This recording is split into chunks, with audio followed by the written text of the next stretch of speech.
Yeah, We took some L's but still prevailed, I'm blessed, I ain't stressed. A lot of signs you gotta peep on this road to success. Let's go. Got heavy eyes cause I don't sleep, I'm on the road to that check. Let's go. Got blood in my flesh, Let's go. run it up to invest. I cut some people off, we had to level up, ain't letting up. Box truck couple, they can't mess with us, come mess with us. You've touched on a couple times about good or proper market analysis. Let's talk about that. What are some ways for people to have a good analysis of their market, to have knowledge? But I'd like to kind of dig into it a little bit. Of course. Now, what I'll say is there is a quick overview of the market. When you're looking right now, it's called minimum 3 brokers. Ask for rates, see what they offer. Just get a grip of where the market is. Right. And that's the short. And this is, you should do it every time you're looking at a load, or for a load rather, in an area with where you're not familiar with, because sometimes you know the area, you know what the rates are. But there's also the proper long market research. And in our opinion, and this is how we do it, is we go on the boards 7 business days, 3 times per day, early in the morning, early afternoon, and mid-afternoon. We record everything that's being posted. And you can do this on an Excel sheet. You don't need any fancy programming to do this. And when I say everything, I'm talking about deadheads, loaded miles, posting brokers, origins and destinations, and obviously rates. Right. Now, this gives you ample information for you to analyze. Now, first of all, you see which are the top posting brokers in your area. You see what is the average mileage being posted in your area. You see what are the rates paying in your area for the average miles that are being posted. Right. Categorize it into 3 categories. We always talk about this. How do we drive? We have local, which I'll classify it as less than 300 miles. We have regional, which is anywhere from 300 to maybe 700, and then over the road, which is more than that. Right. Categorize it, see what the rates are for local, see what the rates are for regional, and see what the rates are for over the road. This will tell you where you should focus. If you're in the Midwest and the rates are amazing, there's no need for you to go too far down south, too far into Northeast, go into Western states. If similarly you're somewhere else, maybe it makes sense for you to just get out and then do work somewhere else. And this is where we come into sort of the first 2 steps of route planning. What is it? Where does it pay to go to? And where does it pay to come back from? Right. Right. So you do this for 7 days, things coming out of your home base, things coming back from your home base. Or sorry, things coming back to your home base. So now you know where you should go and where you should come back from. In between, whatever you do, you're still going to either follow the money or whatever method you want to use whenever you're doing your over-the-road runs, but you know what you should do. And you also know that a lot of the times you're like, you know what, I'll be fine if I stay in my region. Right. And also, importantly, for local drivers, you see that, okay, perhaps in your area, local runs are paying closer or it may be even higher than $2 a mile. But then your average miles posted is 100 miles. Okay, so you did 1 load, you're at $200 grossing per day, which is not going to cover in 90% of the cases, it's not going to cover your daily negative. Right. Then you understand that you need to do 2, you need to do 3 to achieve the gross that you are looking for, which again brings us back to the conversation of can you actually do it? And also brings us back to the conversation of partials, which has the similar issue. How do you book 3 loads or how do you book 3 partials? Gotcha. But having this conversation beforehand sounds like it's going to be very beneficial. But my question is, maybe I'm the person who I feel like I could look for my own loads and be successful, but I still want to take advantage of getting like the 7-day market analysis. Is that something that you offer if you don't dispatch or Yeah, would you of have course. a dispatcher to do that? No. Of course. For a while now, we've actually separated the dispatching services for some of the services that we offer for new MCs that are just one-time services, in fact, designed to prepare new MCs to be able to dispatch for themselves. I don't want to talk a lot about our services, but just to quickly go over it, it will do the market research. It will set you up with brokers that we know work with new MCs. It will calculate all the daily negatives, the break evens, the minimum rates per mile, and so much more. Right. Sounds like an awesome thing for new owner operators to consider. I had a I hope so. question. Yeah, absolutely. I had a question about getting set up with brokers. Would a good dispatcher like give you a list of brokers to go get signed up with, or is that something that a good dispatcher should be able to help a client with? First of all, a good dispatcher should have a list of brokers that they know at least updated every month that they know work with new MCs. They also should have list of brokers that they know work with 1 month, with 2 months, knowing who to Right. target after a certain point of aged MC. Can a dispatcher right away do it? I think it's unreasonable to expect from a dispatcher to right away just go ahead and set you up with so many brokers because it's beneficial, but at the same time, the dispatcher's time is better spent on trying to find loads Right. because this list is ever changing, Right. right? And dispatchers do the setups for you and should do the setups for you, but having them do all that work right from the beginning, I don't know. It could be possible with some dispatchers. I personally don't think it's a reasonable request. I don't think it's a reasonable request either because, like you said, things change all the time. A lot of the brokers that would take new authorities have changed. You know, when we started, Amazon took you from day one. Now it's six Yeah. months. Yeah. Landstar took you from day one. Now it's a year. You know, there Yeah. are a lot of people. I think Nolan Transportation might be 90 days, and this person might be 6 months. And a lot of things have changed. And yesterday they may have taken you at 6 months, but something happened and now it's a year. So things change so much. I think it's reasonable. And I tell my mentees all the time, I give them a short list of brokers that from my knowledge still take new authorities and tell them, look, as soon as you go active, go ahead and start filling out these carrier packets. This is before they even reach out to dispatchers or decide if they're going to have a dispatcher. Go ahead and get set up with these. Call RMS and make sure you're in their system, and then go ahead and get set up with new authorities because it's real important to have a lot of that stuff out of the way.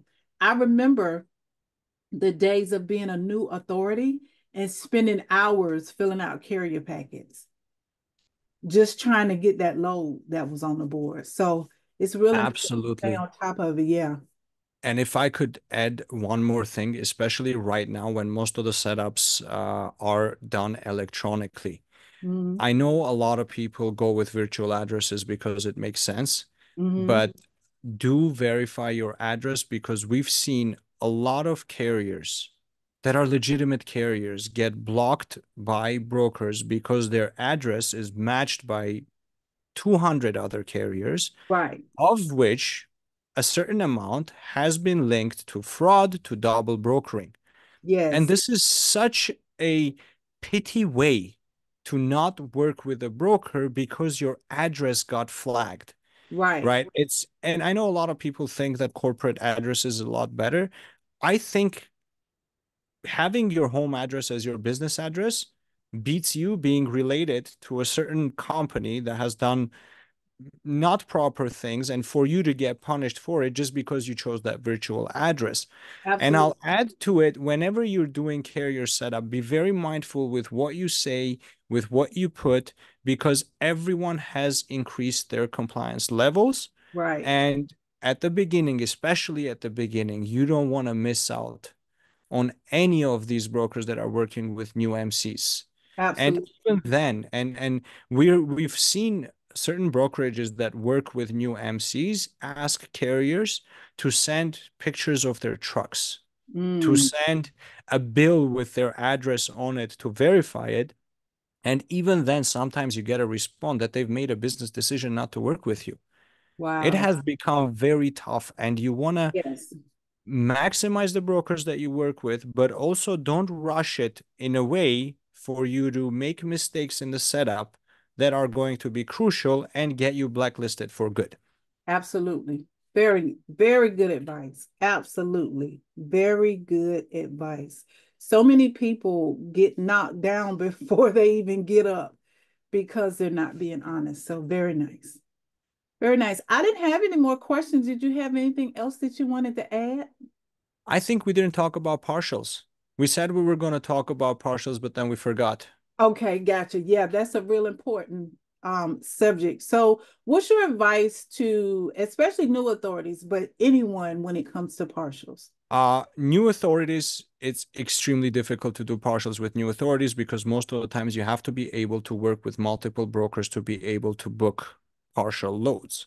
Right, When booking partial, one of the toughest things is how do you combine them? How do you right, book something for 80 cents a mile and then possibly not get anything else and having to drop that load off for the same reason me and Christy were just talking about, that you don't want to fall out or cancel for no reason? right, It comes down to proper broker communication. You don't have to always get that rate con. And also, you need to have that first partial that's going to be at least significant enough to cover your minimum expenses. And when booking partials, remember, if you're going from your home base, let's call it point A to point B, both partials don't necessarily have to be from the same places. That could be right, on the way. right, You have to be able to talk about delivery times and schedules with the brokers. And with partial loads, they're mainly more inclined to be agreeable for you to deliver a day late as long as you communicate it to them properly, not just deliver a day late. correct. So if your MC is aged, it's a great idea to work with partials. It opens up a whole new realm of possibilities. And especially with partials, when you're calling on dry van loads, you're more likely to catch something there. Again, advise them of your equipment type. With new MCs, especially under 3 months old, I personally would not recommend it. I don't recommend my dispatchers do it because I never want a carrier to be in a position where a load is booked for $1 a mile, going 2,000 miles and not being able to find something else, not because it isn't there, just Right, because whatever is there is not working with a new MC. right. And you have to deliver that load because at a point where very few are already working for you, you don't want to fall out, cancel, and not deliver on something and get blacklisted somewhere else. Very good advice. Oh, that's such good advice because so many people, especially new authorities, come into the business going, I'm just going to partial out. I'm just going to partial because they hear creators and other people always talking about partialing and how beneficial partialing is. But and I had a mentee that was offered a load yesterday and it was going to Mississippi and it paid $350, but the trip was 337 miles. And they said it was because it was 1,500 pounds and I can't remember how many pallets, but there weren't any other options to go with it. So my advice to her as a new authority is if you already have a load going in that direction, and you find a partial that will work with you, then fine. But you don't want to accept a partial if you don't have anything else, right? Because you could have a full load that still leaves half of your truck or enough space for whatever that partial is, and the full load is paying you decently. But if Yeah. you're accepting a 300-mile load for $300 and you don't have anything to go with it, then you're probably going to get stuck. Thank you for mentioning that again.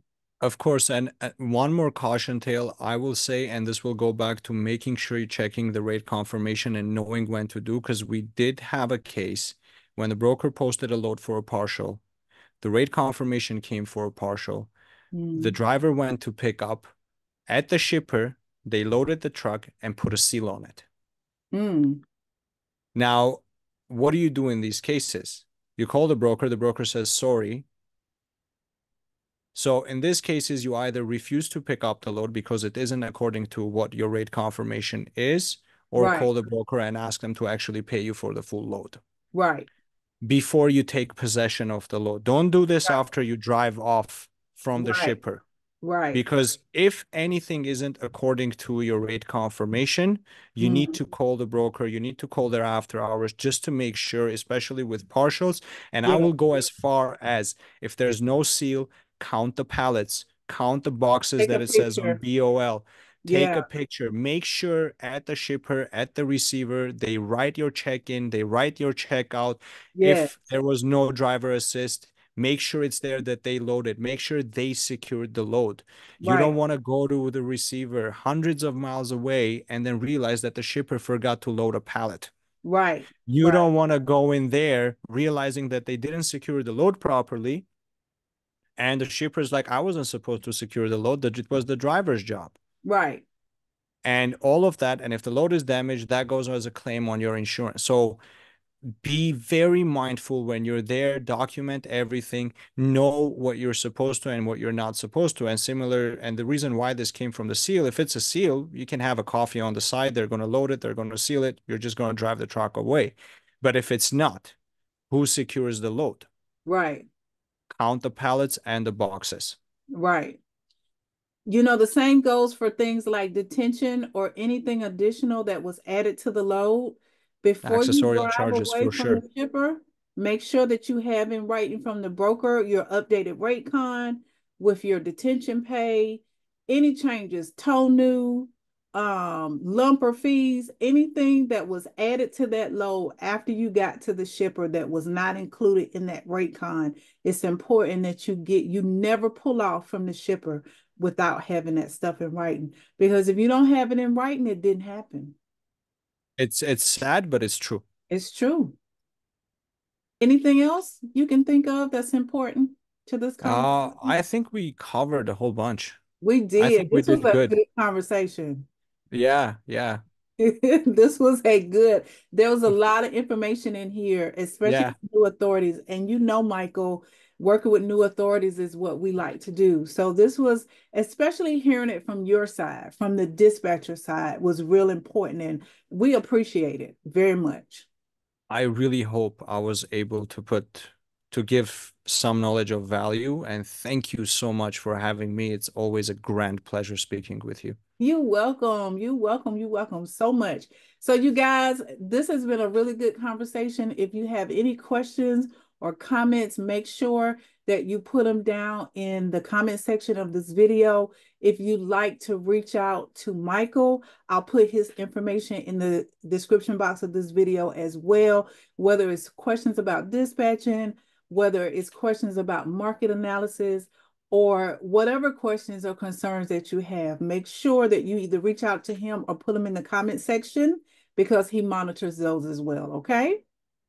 Michael, thank you again. We appreciate you. Always a pleasure. Thank you. Thank you. Thank you so much.